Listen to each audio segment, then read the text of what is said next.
বন্ধুরা আজকে বানাবো লাউ চকলি। মানে গুড়ি আগে কুটে রেখেছি আর ওই গুড়িটা লাউ চকলি বানাবো, তো তোমরা দেখতে থাকো কেমন ভাবে লাউ চকলি বানায়, ঠিক আছে?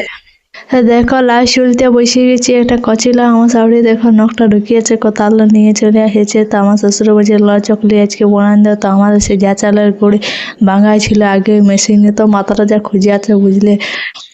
তো দেখো আমি পুরা কাটিয়ে দিচ্ছি, কাটাকাটি পুরো রেডি হয়ে গেল। আমার জল ডালে ধুয়ে নিয়ে আদিকে সিদ্ধে দিয়েছিলি, সিজা হয়ে গেলো। তো কালালে সানা যাবে না, মানে গরম থাকলে ওটা উঠবে না পিঠাটা, সেই জন্য হলুদ টলুদ দিয়ে পুরা সানি ধরি এই লাউকে পুরা কচটে একদম গুঁড়ির সাথে মিক্স করে দিয়েছি। দেখো কত সুন্দর দেখাচ্ছে।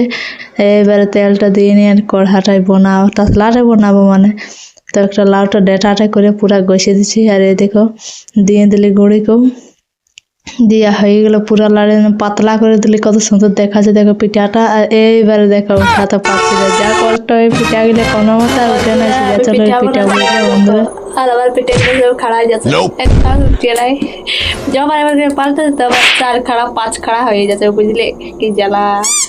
এবার আমি গুড়ে পিঠাকে দিয়ে দিয়েছি। এবারে তাকে উঠে না নয়, এবার একটু ডের করে রাখি দেবো, তাও যদি উঠে। তো তোমাদের কার কার এরকম হয় বন্ধুরা, পিঠা বানাতে কাড়ান যায়, আমার এরকম কাড়ান যায়। এবারে বাবু উঠে গেছে গোটা, দেখো পিঠাগুলো সব খাড়াই গেছে। আবার কি করবে, মহা জ্বালা হয়ে গেছে। তো ঠিক আছে বন্ধু, টাটা। ভিডিওটা কেমন আছে